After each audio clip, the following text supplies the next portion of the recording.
بسم اللہ الرحمن الرحیم۔ السلام علیکم۔ ارطغرل غازی سیریز کی ایک اور ایپیسوڈ کے ساتھ آپ کو آواز دوست میں خوش آمدید کہتے ہیں۔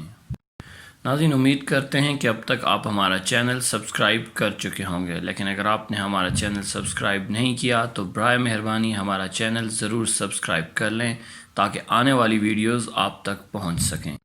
ناظرین، آج ہم آپ کو ارطغرل غازی سیزن 2 کی ایپیسوڈ نمبر 5 کے بارے میں بتائیں گے۔ جیسا کہ پچھلی ایپیسوڈ میں آپ نے دیکھا کہ ارطغرل اور سرائے کے مالک کی بیٹی نایان کے پاس سے ارطغرل رات کو لڑکی کو بچا کر بھاگنے کی کوشش کرتا ہے، جس میں وہ بری طرح ناکام ہو جاتا ہے اور نایان اور اس کے سپاہی پہنچ آتے ہیں۔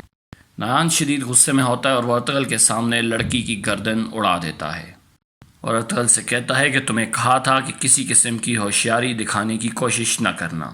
دوسری طرف غم سے نڈھال گندوگدو سلجان خاتون سے اپنا غم بانٹ رہا ہوتا ہے اور اسے کہتا ہے ارطغرل کے جانے سے کائی قبیلہ معذور ہو چکا ہے۔ ارطغرل کی حیثیت کائی قبیلہ میں دل کی سی تھی۔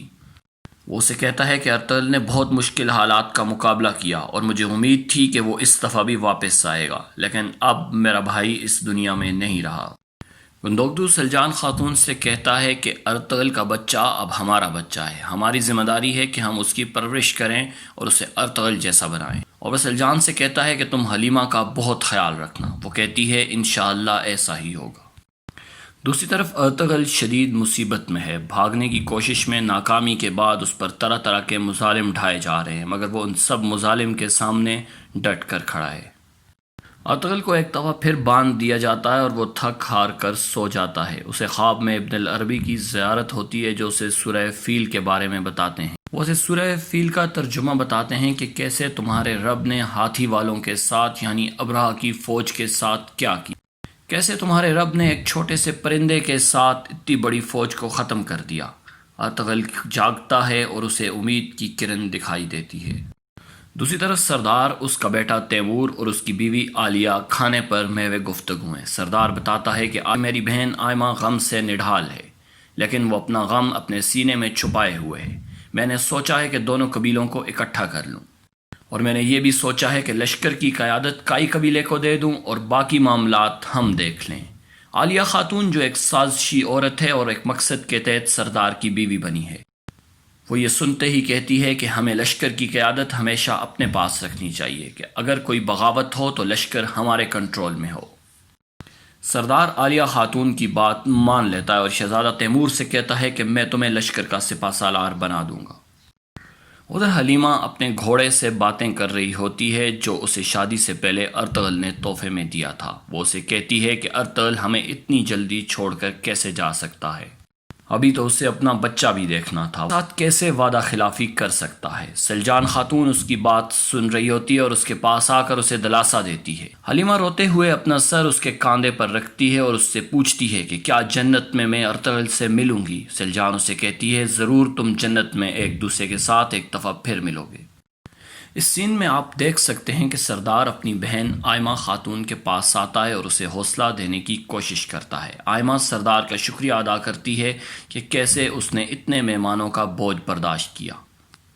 سردار اپنی بہن سے کہتا ہے کہ تم لوگ مہمان نہیں ہو، اور وہ اسے کہتا ہے کہ میں نے سوچا ہے کہ دونوں قبیلے مل کر رہیں، ہم مل کر ایک فوج بنائیں اور منگولوں کا مقابلہ کریں۔ منگولوں نے پچھلے سال ہم پر بھی حملہ کیا، وہ ہمارے آدھے مویشی لے گئے، ہمارے کئی فوجی انہوں نے شہید کر دیے، اور اب میں چاہتا ہوں کہ ہم کائی قبیلے کے ساتھ مل کر ایک فوج بنائیں تاکہ ہم منگولوں کا مقابلہ کر سکیں اور ارطغرل کا بدلہ لے سکیں۔